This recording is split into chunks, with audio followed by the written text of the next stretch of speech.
Welcome to SportsCenter. I'm Stephen A. Smith. We'll get to the night in the NBA shortly, but first, the reaction to the events that are happening in our nation's capital. Pro-President Trump supporters staged protests at the U.S. Capitol that turned violent. Police officers and emergency personnel rushed in as a lockdown was forced with members of Congress inside. The protesters, some wearing body armor, made their way up the steps around 2:15 p.m. Eastern Time, pushing through barricades with chants of, "We took the Capitol." A woman was shot inside the Capitol and rushed to the hospital, where she died, sources told ABC News. Here's reaction from around the NBA on today's events. What it's not is I keep hearing this attack on democracy. It's not. Democracy will prevail. It always does. It's America's capital. Should not be able to do what I saw on video. It's disgusting. It's embarrassing. And should never happen. I'll say it because I don't think a lot of people want to. Could you imagine today if those were all black people storming the Capitol and what would have happened? You know, so that to me is a picture that's worth 1,000 words for all of us to see, and probably something for us to reckon with again. You know.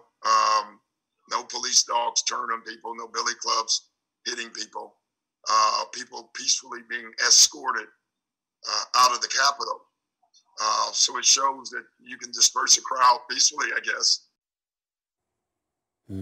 We now welcome in Israel Gutierrez, our sideline reporter in Miami tonight. Izzy, what are the players and coaches at the arena tonight saying about the events in D.C. today? Well, having talked to Eric Spoelstra before the game, he was just basically saying he couldn't believe what they were watching. He couldn't believe what they were seeing. He said his team and he have had some conversations, nothing formal just yet. Right now, Stephen A., there's nobody on the floor for either team. The lights are dimmed. There was some discussion about maybe the Celtics left the floor a little bit early. So far, there's no word on any sort of protest or whether or not the Celtics plan on not playing today's game. But, Stephen A., if you look at these rosters and you look at these players, Jaylen Brown was one of the players who immediately after the George Floyd situation drove 15 hours and started protesting himself. You're talking about a Miami Heat franchise that has spoken up dating back to Trayvon Martin. So while there is nothing planned and nothing formal announced by either of these two teams, there might be something coming up. We'll just have to wait and see. Celtics and Heat at the bottom of the hour on ESPN. Izzy, thanks so much. Really appreciate it. Several players took to Twitter as the events in D.C. were occurring. Trae Young said this is crazy right now. Kevin Love tweeted, "An absolute disgrace what's happening at the U.S. Capitol right now, and a blatant example of inequity in how law enforcement chooses to deal with those involved." And Jamal Murray of the Denver Nuggets, 2021 feels like the second half of 2020 already. We now go to San Francisco, where our very own Malika Andrews is our reporter for Game 2 of our doubleheader tonight between the Clippers and the Warriors. Malika, what are the players and coaches at your game saying about the events in D.C. today?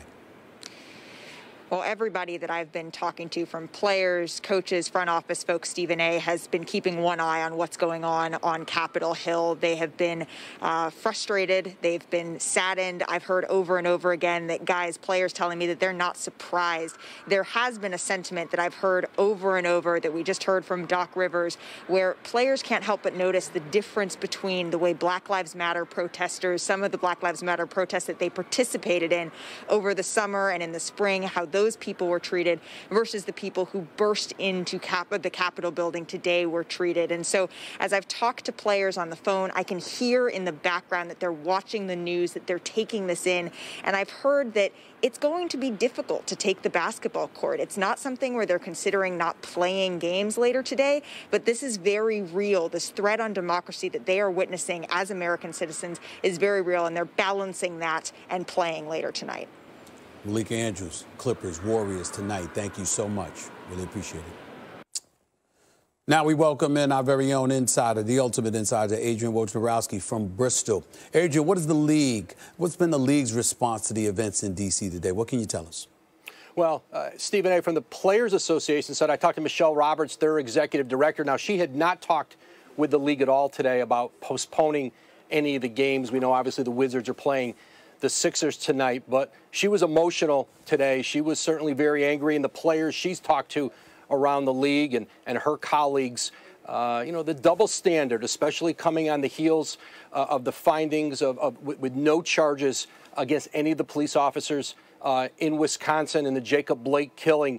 That contrast was significant to Michelle Roberts, to those around the league. And, she said to me, she's sure happy that there are not going to be any people, black or brown people, who would head to the Capitol tonight to try to answer that MAGA crowd that stormed and rioted today, because she certainly believes, as do many others, that law enforcement reaction would be very different to that. And so this has been at the forefront of this fight of racial equity. It's certainly been at the forefront for the Players Association, the league, and, certainly it was for the entire country today.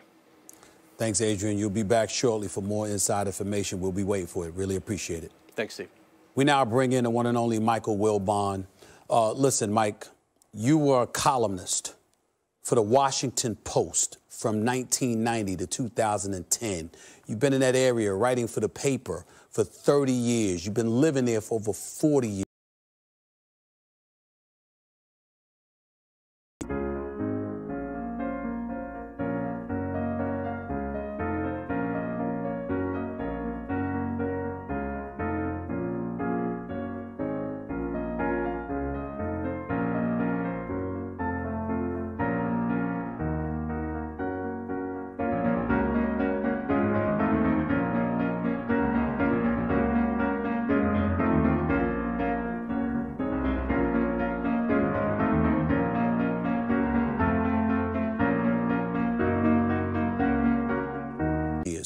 I can't even imagine what it was like for you to see what you saw today. It's the only time I've ever seen this in my lifetime, and I'm sure the same can be said for you. Your thoughts? Well, Stephen, you know how when you fly into Washington from most points west, you have that magnificent view of the Lincoln Memorial, the Washington Monument, and then the U.S. Capitol. And it's right there before you when you fly in and you see it, and it is majestic. And to have made that flight and that landing hundreds of times, and just to walk down Pennsylvania Avenue east toward the United States Capitol, and to think of it being breached, to see the pictures of it being breached, these are acts of domestic terrorism. And so we're seeing something today that I never imagined. I mean, it looks like some ridiculous apocalyptic movie that there seems to be one of every week, and you know that it's a ridiculous apocalyptic movie, and you dismiss it. But to see this, to see people breach the United States Capitol, it's just stunning. And to hear the news and follow it of someone being shot, for someone who's lived there, as you said, I moved there as an intern, and I've lived in Washington, all of my adult life. And this is just not something you expect to play out in the United States. You expect to see this. We see these pictures coming from a banana republic. We see them coming from somewhere around the world, and we sort of just brush it aside and say, we would never have that. And now we have that. For what? For objection to a free and fair election? And so this is this is not going away, Stephen A. This is not going away anytime soon, and we're going to all have to deal with this. Well, it shouldn't go away, Mike Wilbon. Let me interject by saying it shouldn't go away at all. And let me interject by saying this. We saw players, the Russell Westbrooks of the world, the LeBron James of the world, the Jaylen Browns of the world, who's scheduled to have a game tonight against the Miami Heat, along with various others, Malcolm Brogdon, individuals who happen to be black, very, very successful athletes who conduct themselves like model citizens. And we see how they were labeled, and we only imagine how they would be treated. Doc Rivers spoke about that. Stan Van Gundy spoke about that. We saw Kevin Love allude to it as well. If black folks were on Capitol Hill and tried to engage with what looked to me to be an insurrection, as far as I'm concerned, that's how it looked to me. If black folks were on Capitol Hill conducting themselves in such a fashion that they got inside the Capitol, in the rotunda, one can only imagine what would happen for them. As we sit here and think about that, Mike Wilbon, and we think about the players and how conscientious they are, what do you expect to hear from them tonight? What do you hope to hear from them tonight, tomorrow, and in the days that follow about what we're witnessing and what we've witnessed today? Well, we're going to hear outrage. I mean, we're talking about players that we saw all summer express and not just players, officials, coaches, people in the industry, industry-wide, express outrage. And you need to hear that. We know what would have happened if those had been black and brown people, Stephen A. There would have been no breach into the United States Capitol, number one. And if there'd be anything close to it, you would have seen something more severe than water hoses and dogs. You'd have seen shooting. I mean, you would have. We saw what we saw in Lafayette Square, which is only about 2.5 miles away from the U.S. Capitol.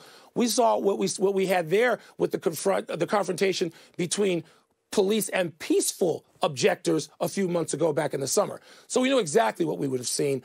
I just texted before we came on the air a couple of people who would know in this industry to ask them what they expect to happen. What is going to happen now? I think there are, 11 games tonight? The question is, what are we going to see when players sit and discuss with each other, as the rest of us are, their outrage, and how is that going to manifest? Remember when we saw players and black folks protesting and everybody was near the White House, the president at that time alluded to how he had dogs, attack dogs waiting for folks. We forget that. We might remember that on a day like today. Appreciate you, Mike Wilbon. You'll be back with us shortly. Thank you so much. Still ahead, Steph Curry's putting on a show to start the season. But hear why it's Draymond Green's return that's reviving the Warriors' winning culture. Woj joins me again live. And stand by for my interview with Jaylen Brown. The Celtics star discusses Boston's championship or bust expectation. Mountain Dew. Steph Curry went off this past Sunday, dropping a career-high 62 points while making 8 3-pointers against the Portland Trailblazers. Curry is one of 6 players in NBA history to record at least 60 points and 8 3-pointers in a game, a list that includes Kobe Bryant and Curry's very own teammate, Klay Thompson. And tonight at 10 p.m. on ESPN, Steph and the Warriors look for their 3rd straight win as they host the Los Angeles Clippers. You can also watch the game live on the ESPN app. We now welcome back our insider extraordinaire, Adrian Wojnarowski, to the show. After a terrible start by the Warriors, they've won 2 of their last 3 games, helped in particular by the return of Draymond Green to the lineup. Woj, what are you hearing about Draymond's impact thus far? Yeah, Stephen, I talked to Golden State's general manager, Bob Myers, today, and, he just talked about the impact having Draymond on the floor is, and certainly having a former defensive player of the year. And this is a team that really has struggled on that end of the floor early in this season. But listen, there are very few perimeter players in this league, who can really control the tempo of a game and dominate on the defensive end without having to score the basketball. Draymond Green remains one of those few players, and you've seen his work with James Wiseman, their great young center, and how much he's helped him. And certainly, he's going to be a great anchor along with Draymond Green for that Warriors defense as they try to put it back together. Let's get back to our game that's coming up next, the Celtics and the Miami Heat. The Celtics' Jaylen Brown has taken a step up this season, averaging almost 27 points per game. How has his emergence altered the Celtics' plans in the trade market? Well, if they were going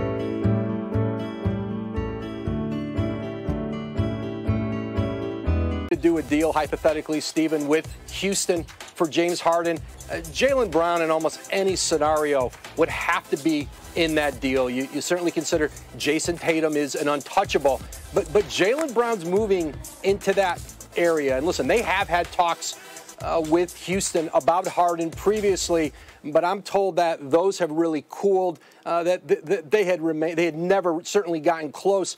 But Brown's emergence, he's shooting almost 60% from the floor, as you mentioned, almost 27 points a game. I think this is a Celtic cornerstone with he and Tatum that would be very difficult for them to break up. I believe in Jaylen Brown, Woj, but I don't think anybody's going to shoot 60% for the season. That's just me.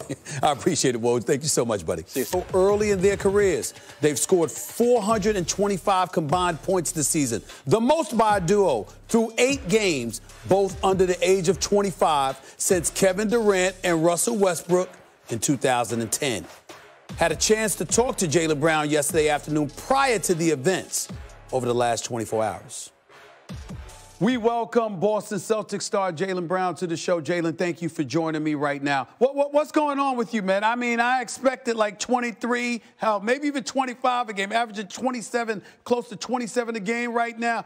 There's clearly an elevated level of play. What did you do this offseason? What's been going on with you? Nothing, to be honest. It's still early, but, definitely getting used to accepting that challenge of having a new role and responsibility this year. But we got a lot of work ahead of us, especially with Kemba being out, coming into this year, coming off the playoffs last year. This is what, Celtic basketball is about, trying to win, trying to bring a banner, and trying to win as many games as possible. Jason Tatum's 22. Obviously, you're 24. We look at the Boston Celtics. We see you guys as the cornerstone of this franchise, and I don't think anybody with sense has a problem with that. How are you feeling about the chemistry that you two have and are continuing to build, and how far that could potentially take the Boston Celtics into the future? I feel good. I think we still have a lot of work ahead of us to do, though. I think we can still find ways to get easier baskets. We can still find ways to play off each other more. But it's definitely a process, and I'm looking forward to learning and growing with JT. Scour the Eastern Conference. Where do you think you guys fit in as you look at the grand scheme of things and power structure in the Eastern Conference this year? I think we're right there in the mix. I think that we got some work to do in some aspects, and in some aspects we look pretty damn good. So I'm looking forward to this whole journey. I know everybody get caught up with the now, but this is a journey, man. It's a long season. My last question to you, Jaylen Brown. What defines success for this year's Boston Celtics in your mind? Another deep playoff run.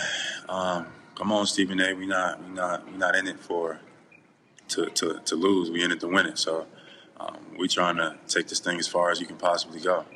Well, you know who you're talking to. You said a deep playoff run. I didn't hear the word finals. I didn't hear the word championship. I heard deep playoff run. You want to add finals or championship to that answer? Absolutely. We're looking to get to the finals and win it, for sure. That is our goal. That's what we have our eyes set on. We're looking to try to raise a banner here in Boston. My man, keep up the hard work. Keep playing ball the way that you do and keep being the man that you are. Really appreciate you being on the show, man. Thank you so much. Yes, sir. Appreciate you. We bring back in Michael Wilbon to the show. Right there is the court in Miami. There's nobody on it warming up, despite the fact that the game is scheduled to begin in just a few minutes, Mike Wilbon. There's nobody there, about 20 minutes or so, and there's nobody on that court. Before I even get into the Celtics Miami Heat game, your thoughts about that? You cover basketball for decades. Nobody's on the court right now. Yeah, I mean, we've had, we've had a summer, Stephen A., and a fall, where we got very used to this particular group of players, of athletes, leading the way in the industry of sports to say, wait a minute, we're not just going to accept anything without examining it and expressing ourselves in whatever way we feel needed, that we need to, including withholding our services. We've seen that.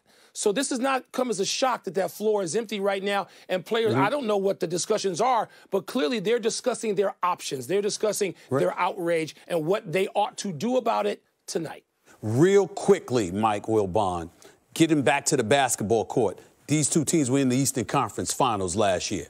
Based on what you're seeing, do you expect, and what you're seeing in the Eastern Conference, do you expect either of these teams to be in the Eastern Conference Finals this year? I certainly could see it, but I also look at Philadelphia. Stephen A., by the way, look at the topsy-turvy nature of the Eastern Conference right now, where you got your Knicks among others, and the Bulls are 4-4, and Cleveland's gotten off to a good start, Indiana. But Philly, Boston, Miami. The two finalists to me, I know I didn't mention Milwaukee, but I'm thinking about those teams producing your finalists. Mike Wilbon, appreciate you, brother. As always, right now, we look back to that court inside Miami, American Airlines Arena. There's no one on the court, ladies and gentlemen.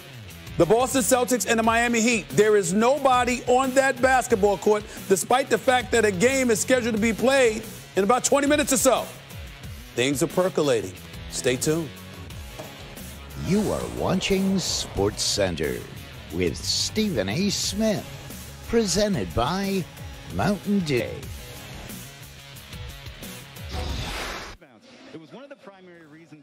They're warming up on the court right now.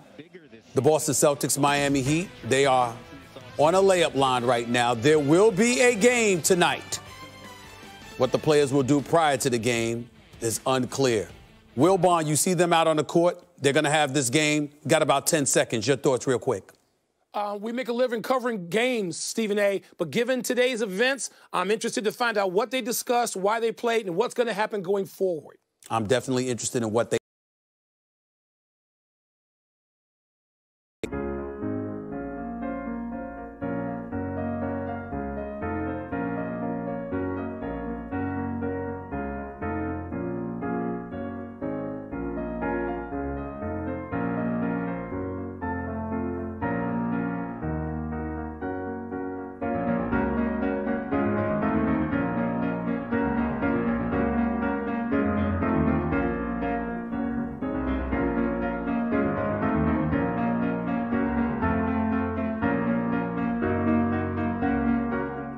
have to say, because I have no doubt that they are going to say a lot. Make no mistake about it. The days of athletes being quiet were long gone before, certainly gone right now.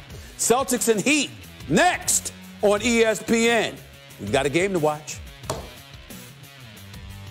Talking. A lot of doubt coming into the 2021 season, as you mentioned, without Clay, Draymond not being there at the beginning, Steph being 32 years old now, et cetera, et cetera. Well, how did he respond? Averaging 32 points a game. Oh, the irony. And now heading into the game tonight, watch the Clippers defense, because teams have been creative trying to slow down Steph. Box and one, zones, traps, all of that type of stuff. Steph has had an answer for almost everything. So, what did they do? They poked the bear, motivated the best shooter in the league. That's the last thing I would do. But it might be the best thing for the Warriors moving forward. Okay, so when you poke the bear a little bit, he responds. So I'll just tell Randy, he's not that great, Steph Curry, anymore, right? He just doesn't seem to have it anymore. Oh, okay. Ever in the forest with a grizzly bear. Help the bear. Well, tip-off is tonight at 10 p.m. Eastern on ESPN. And Chiney Ogumake with us on Sports Center. Thanks, Chiney. All right, back to football when we come back. Tom Brady scheduled to speak today. What he's saying about facing that fearsome Washington pass rush. And what Chase Young had to say about coming after TB12. And we're going to look back at the day that the Bucks took control of the NBA. Defensively, the Celtics have also been offensive rebounding more, but the Heat score more on assisted baskets. So, Perk, given all those numbers and your own eye test, this is two teams very close to your heart. Which team we're making you choose? Which would you rather buy stock in, the Celtics or the Heat? Rachel, you know how I feel about them goons from Dade County, but Rachel, let me ask you a question. Who is our most improved player pick for this season? You and I, who we pick? Well, who do you got right now, Perk? Because it's changed a few times. Oh, well, I thought we was rolling with Jaylen Brown. Oh, okay, all right. Brown and yes, Jason I'm on Tatum. that. I'm on that train. You know that. Okay. I got to keep my stock in the Celtics. Jaylen Brown and Jason Tatum are on the rise of being one of the top duos in the league. In my eyes, they already top 5. And then you add in my sleeper draft pick, Peyton Pritchard. We call him P. Rabbit in the Boston area. He has stepped up tremendously. Adding Tristan Thompson, Robert Williams playing well. My stock is into the Celtics. I understand why you're saying that, Perk, and you're right. Jaylen Brown, Coach Fizz and I were talking a few weeks ago, forecasting on the show. He should be a chance to be an all-star and maybe even an all-NBA defensive player.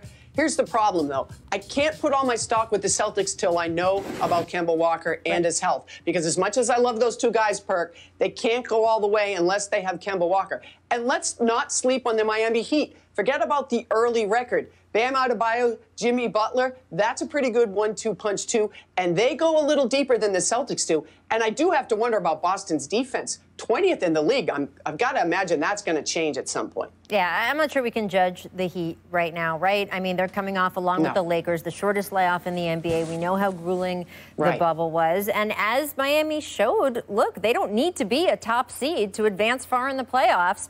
Also, I don't know if the Miami flu, as we call it, right, has had anything to do with it, that opposing teams no longer come down into South Florida and have quite the nights out that they might have in the past. And maybe by the playoffs, all that'll be back again, too. So you just don't know. I wouldn't judge Miami right now. All right, it does get timing to have the Warriors as our second ESPN game tonight because Steph Curry has been on a roll. He set out a career-high 62 points against the Blazers, then dropped 30 points, 9 rebounds, and 8 assists on the Kings in a Warriors blowout victory. That was a back-to-back for those guys. Jackie, what do you expect from Steph? Do you think he will keep rolling tonight against the Clippers? I expect Steph to keep rolling, and I think with the injuries, and he had a lot of time to think about the grind of being a defending champion with the bullseye on your back, and we know how stressful it was because we've heard bits and pieces since that dynasty ended. I think this is a new Steph who's just saying, you know what, I love the game. Look at these highlights. You can see it, how much he's enjoying this game and a different role and relishing the idea of being an underdog again, which he was most of his career before he got to Golden. In a tale of two cities, Washington has started out a disappointing 2-5 after trading John Wall for Russell Westbrook. Philly off to a league-best 6-1 record this season. So, Jackie, is the Sixers owning the league's best record a blip or a trend? I think it's a trend. Everybody says, can Simmons and Embiid play together? Yes, they can if you spread the spacing and surround them with shooters, what they've done now with Curry and also Danny Green. The other thing is Joel Embiid is fit. He hired a chef during the offseason. He's ramped up his training. He's averaging more minutes right now than Giannis, Anthony Davis, LeBron James. He's playing start to finish. Now, my only word of caution, not the hardest schedule so far. We'll learn a lot more in the second half of January when they play back-to-backs with Miami, Boston, and they also have the Lakers those last 2 weeks of January. Then we'll know for sure. I'm right there with you, Jackie. It's a trend, and the reason why is because Tobias Harris is playing some of his best basketball. Joel Embiid is playing some of his best basketball. And then it's one word comes to mind: chemistry. I see a lot of Mbutu togetherness over there. Guys look like they have a joy.